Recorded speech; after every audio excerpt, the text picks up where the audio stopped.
হাজবেণ্ডৰ ইয়াত কোনো ৰেহাই নাই গতিকে 14 বছৰ জেল কনফাৰ্ম হ'ব কথা খেলিমেলি আছে এইখিনি বস্তু ক্লিয়াৰ কৰি দিব লাগে মাননীয় অধ্যক্ষ মহোদয় বিধায়ক মহোদয়ৰ যিটো ধাৰণা যে প্ৰথমবাৰৰ বাবে চাইল্ড মেৰেজ প্ৰহিবিশ্যন অফিচাৰ নিযুক্তি কৰা হৈছে এইটো তথ্যৰ ওপৰত প্ৰতিষ্ঠিত নহয় অসমত CDPO সকলক এটা সময়ত চাইল্ড মেৰেজ প্ৰহিবিশ্যন অফিচাৰ নিযুক্তি কৰি থোৱা হৈছিল কেবিনেটত মাত্ৰ আমি CDPOৰ স্থানত আমি পঞ্চায়তৰ সেক্ৰেটাৰী সকলক চাইল্ড মেৰেজ প্ৰহিবিশ্যন অফিচাৰ নিযুক্তি কৰিবলৈ বা নিযুক্তি দিবলৈ সিদ্ধান্ত লৈছো আৰু নটিফিকেশন ইস্যু হৈছে দ্বিতীয়তে পস্কো এক লগোৱা বা নলগোৱাটো হি পুলিচ বা চৰকাৰৰ ওপৰত নিৰ্ভৰ নকৰে পস্কো আইনৰ অধীনত লিখা আছে যে 16 বছৰৰ তলৰ ছোৱালী কোনোবাই যদি সেক্সুৱেলি এডভান্স হয় ছোৱালীজনীৰ প্ৰতি তেতিয়াহলে তাত পস্কো আইন বলবৎ হ'ব আৰু এই আইনখনত ওয়াইফকো এক্সেম কৰা হোৱা নাই যে you can sexually advance to anyone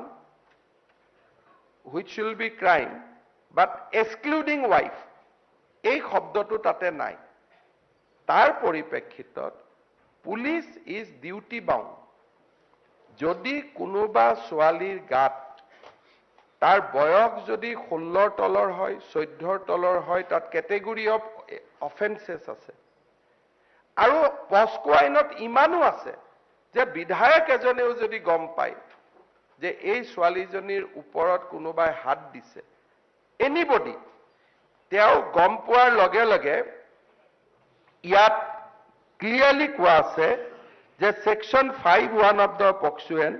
whoever commits prohibitive sexual assault whoever including husband বিয়া কৰোৱাৰ পিছত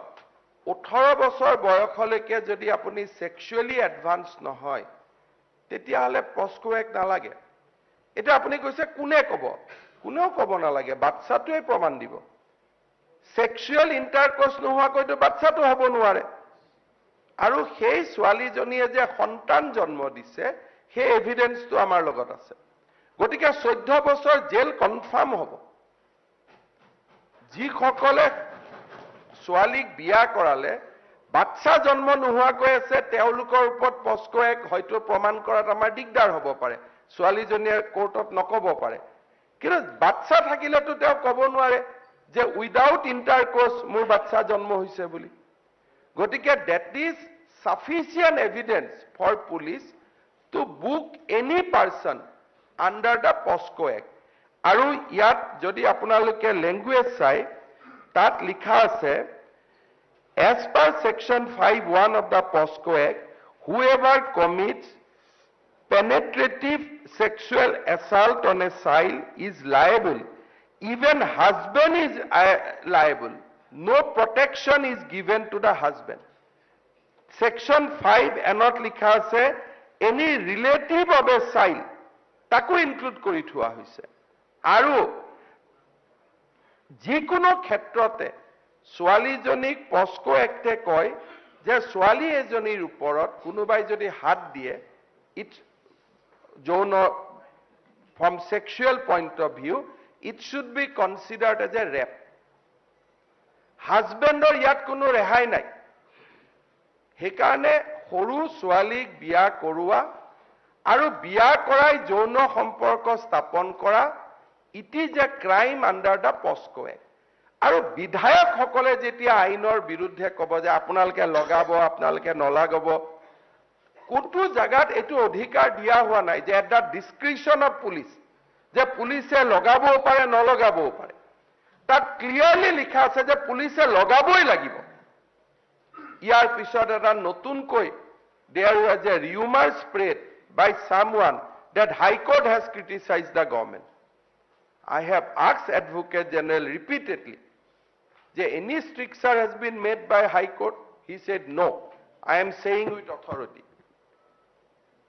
some newspaper has deliberately leaked that news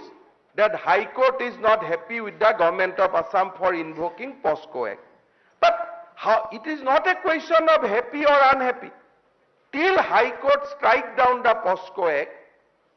we have to claim POSCO Act on anyone. High Court has যদি বেয়া পাইছে, they can strike down the act. But as long as the act is in statute, the police has to act according to the provision of the act. তাততো কোনো option দিয়া নাই। গতিকে এই কাৰণে আজিও আমি এৰেষ্ট কৰা ব্যক্তিসকলে বহুতেই জামিন পোৱা নাই, বেইল বহুত লিমিটেড হৈ আছে, আৰু মইতো বিশ্বাস কৰোঁ যে 90% অফ দ্য কেছত কনভিকশ্যন হ'ব। য'ত বাচ্চা হৈছে, য'ত বাচ্চা হোৱা নাই, অফক'ৰ্ছ তাতে টিল the family member of the child admit, তেতিয়ালৈকে দিগদাৰ হ'ব। কিন্তু বাচ্চা হোৱা কেছবিলাকতো ৰেহাই নাপাব বুলিয়ে মই ধাৰণা কৰোঁ। ধন্যবাদ।